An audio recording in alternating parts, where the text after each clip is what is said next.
Friends, எல்லாரும் நல்லா இருக்கீங்களா? இப்போ நம்ம ஈவினிங்கில் காஃபி டீயை அவாய்ட் பண்ணிவிட்டு அந்த டைமில் குடிக்கிறதுக்கு எனர்ஜியாக ஒரு ட்ரிங்க் தான் செய்ய போகிறோம். இது ஸ்கூல் விட்டு வர பிள்ளைங்க, காலேஜ் விட்டு வர பிள்ளைங்க, ஆஃபீஸ் விட்டு வரவங்க, வீட்டில் இருக்க பெரியவங்கன்னு எல்லாருமே குடிக்கலாம். ஒரு சத்தான ரெசிபி. கோடை காலமாக இருந்ததுன்னா சில்லுன்னு குடிங்க, குளிர்காலமாக இருந்ததுன்னா நல்லா சூடாக குடிங்க. ரெண்டுமே சாப்பிட்றதுக்கு நல்ல சுவையாக இருக்கும்.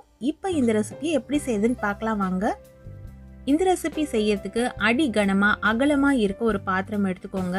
அதை ஸ்டவ்வில் வச்சு ஸ்டவ்வை சுவிட்ச் ஆன் பண்ணிவிட்டு 2 டேபிள் ஸ்பூன் அளவுள்ள நெய் அதில் விட்டுட்டு 2 மீடியம் சைஸில் இருக்க கேரட்டு தோலெல்லாம் எடுத்து துருவி எடுத்து இதில் சேர்த்துக்கலாம். கேரட்டை இது போல் வதக்கி செய்யும் பொழுது நல்லாயிருக்கும். ஏன்னா அதனோட பச்சை மணம்லாம் சீக்கிரமாகவே போயிடும்.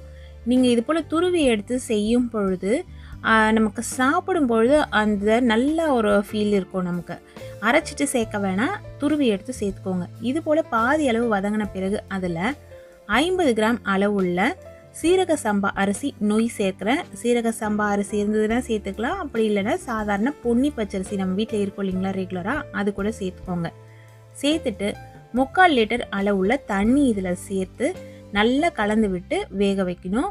இந்த அரிசி புது அரிசியாக இருந்ததுன்னா நீங்கள் நல்லா வாஷ் பண்ணிவிட்டு அப்படியே சேர்த்துடலாம். கொஞ்சம் பழைய அரிசியாக இருந்துச்சு அப்படின்னா ஒரு 1/2 hour ஊற வச்சுட்டு அதுக்கப்புறம் எடுத்து சேர்த்திங்கன்னா சீக்கிரமாகவே வெந்துடும். நம்ம சேர்த்துருக்க அந்த பச்சரிசியும் இந்த கேரட்டும் ஒன்றா சேர்ந்து நல்லா சாஃப்டாக நமக்கு குழைவாக வெந்து வரணும்.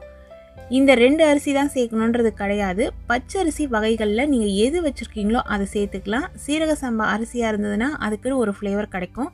பாஸ்மதி அரிசி சேர்க்குற மாதிரி இருந்தால் அதுக்கு உண்டான ஃப்ளேவர் கிடைக்கும். ஃப்ளேவருக்காக தான் இந்த அரிசி நம்ம சேர்க்குறது. இப்போ பாருங்கள் எவ்வளவு சாஃப்டாக குழைவாக வெந்து வந்திருக்கு. சப்போஸ் நீங்கள் சேர்த்த தண்ணி பத்தலை, அரிசி சரியாக வேகலை அப்படின்னு நினச்சிங்கன்னா இன்னொரு ஸ்டவ்வில் சுடு தண்ணி வச்சுட்டு நல்லா அது சுட்ட பிறகு அதை இதனோட சேர்த்து கலந்து நல்லா வேக விட்டு இது போல் குழைவாக மசிச்சு பாருங்கள். மசிஞ்சதுன்னா அதுதான் ஒரு கரெக்டான பக்குவம். இந்த சமயத்தில் நான் இதில் ஒரு 3/4 லிட்டர் அளவுள்ள பால் சேர்க்குறேன். இது பசும்பால் தான், கொஞ்சம் திக்கான பால். நீங்கள் பேக்கெட் பாலில் நல்ல திக்கான பால் வாங்குறீங்க, ஃபுல் ஃபேட் மில்க் வாங்குறீங்கன்னா ஒரு 1/2 லிட்டர் அளவு பால் சேர்த்துட்டு 1/4 லிட்டர் அளவு தண்ணி சேர்த்துக்கோங்க. சாதாரணமாக பசும்பால் கொஞ்சம் திக்னஸ் குறைவாக தான் இருக்கும், என்னதான் நம்ம கறந்த பால் வாங்கினா கூட. அதனால நான் அப்படியே வடிகட்டி இதில் சேர்த்துட்டு நல்லா கலந்து விட்டுடலாம். இப்போது பாலில் இந்த கேரட்டும் ஏற்கனவே வெந்த அரிசியை நல்லா குழைவாக வேகணும். கலந்து விடலாம். மீடியம் ஃப்ளேம்லேயும் லோ ஃப்ளேம்லேயும் கொஞ்சம் மாற்றி வச்சு கலந்து விடுங்க. பால் சேர்த்த பிறகு கொஞ்சம் அடிப்பிடிக்கிற மாதிரி இருக்கும். அதை அவாய்ட் பண்ணுறதுக்காக தான் நம்ம கலந்து விடணும். அதே போல் திக்கான பாத்திரம் நம்ம யூஸ் பண்ணும்பொழுது அடிப்பிடிக்கிறதுக்கு சான்சஸ் குறைவு. இதே போல் கலந்து விட்டு ஒரு 10 நிமிஷம் காய்ச்சின பிறகு பார்த்திங்கன்னா மேலே இது போல் நல்லா நமக்கு ஏடெல்லாம் படிஞ்சு வரும். அதையும் நல்லா கலந்து விட்டுடுங்க. இதில் இது கொஞ்சம் திக்காக மாறணும். உங்களுக்கு குடிக்கிற பக்குவத்தில் வேணும் அப்படின்னு நினச்சிங்கன்னா இந்த பக்குவத்திலேயே நம்ம இனிப்பு சேர்த்துடலாம். இன்னும் கொஞ்சம் திக்காக தான் நமக்கு வேணும்னா இன்னும் கொஞ்சம் கொதிக்க விட்டு திக்காக மாறின பிறகு இனிப்பு சேர்த்துக்கலாம். நம்ம எந்த அளவு கேரட்டு, அரிசி, பால் சேர்க்குறோமோ அதுக்கேற்ற மாதிரி தான் இனிப்பு சேர்க்கணும். இனிப்போட அளவு உங்கள் டேஸ்ட்டுக்கு ஏற்ற மாதிரி கூட குறைய சேர்த்துக்கோங்க. அதே போல் கேரட்டோட இனிப்பையும் பொறுத்து தான் நம்ம சேர்க்குற சர்க்கரையோட இனிப்பு நமக்கு தேவைப்படும்.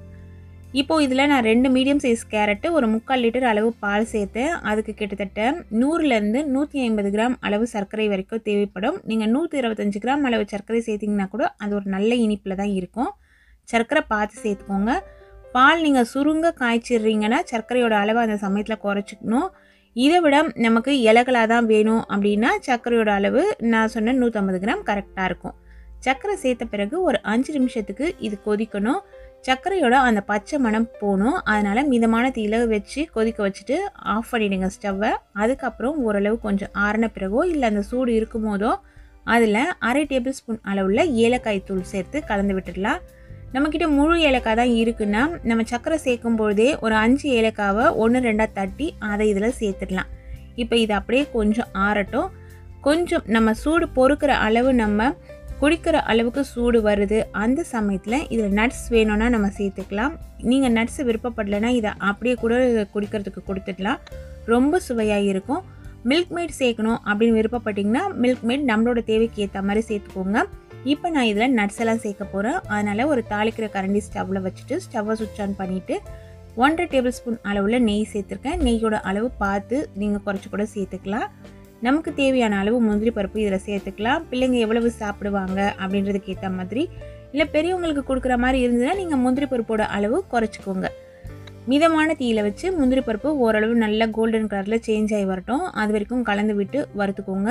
அதுக்கப்புறம் சாரப்பருப்பு, வெள்ளரி விதை சேர்க்குறேன். இது இல்லாமல் பாதாம் இருக்குது, இல்லை அக்ரூட் இருக்குது, இல்லை வேறு நட்ஸ் இருக்குது, திராட்சையில் நீங்கள் வச்சுருக்கீங்க, பிளாக் டேட்ஸ் வச்சுருக்கீங்க, இது போல் எந்த ட்ரை ஃப்ரூட்ஸ் வச்சுருந்தீங்கனாலுமே அதை இதில் நீங்கள் சேர்த்துக்கலாம். அதெல்லாம் நம்மளோட விருப்பம் தான். இப்போது இந்த நட்ஸு சேர்த்த உடனே ஸ்டவ்வை சுவிட்ச் ஆஃப் பண்ணிவிடுங்க. இந்த தாளிப்பை எடுத்து நம்ம இதில் சேர்த்துடலாம். கால்வாசி ஆறின பிறகு இது எந்தளவு திக்காக இருக்குது பாருங்கள். ஏன்னா குடிக்கிற சூடு வந்த பிறகு நட்ஸு சேருங்கன்னு சொன்னேன்னா, நட்ஸு சேர்த்துட்டு உடனே நீங்கள் சர்வ் பண்ணிட்டீங்கன்னா அந்த நட்ஸ் நல்லா மொறுமொறுப்போடு இருக்கும். அதனால் நம்மளோட தேவைக்கு ஏற்ற மாதிரி நட்ஸை நம்ம லாஸ்ட்டாவோ இல்லை ஃபஸ்ட்லேயோ கூட சேர்த்துக்கலாம். சிலருக்கு நல்லா ஊறுற நட்ஸு பிடிக்கும், சிலருக்கு நட்ஸை மொறுமொறுப்பாக இருக்கணும்னு விருப்பப்படுவாங்க. அதுக்கேற்ற மாதிரி நீங்கள் சேர்த்துக்கோங்க. நல்லா சுவையான அரிசி கேரட் பாயசம் சூப்பராக ரெடி ஆயிடுச்சிங்க. இது ஈவினிங் டைமில் குடிக்கிறதுக்கு ஒரு எனர்ஜியான ட்ரிங்க்கு. ஈவினிங்கில் தான் குடிக்கணுன்றது கிடையாது, நமக்கு எப்போ தோணுதோ அப்போ குடிச்சிக்கலாம். மார்னிங் பிரேக்ஃபாஸ்ட் டைமில் கூட குடிக்கலாங்க. ஒரு சூப்பரான ட்ரிங்க்கு. அவசியம் இந்த ட்ரிங்க்கை நீங்களும் உங்கள் வீட்டில் ட்ரை பண்ணி பாருங்கள். இது போல் நல்ல நல்ல ரெசிபிஸ் தெரிஞ்சுக்கணுன்னா நம்ம சேனலை தொடர்ந்து பாருங்கள். சுவையாக சமைச்சு சாப்பிட்டுட்டு மகிழ்ச்சியாக வாழுங்க. சுவையாகவும் இருக்கணும், ஆரோக்கியமாகவும் இருக்கணும்னா நம்ம சேனலை பார்த்து சமைங்க. Thank you friends.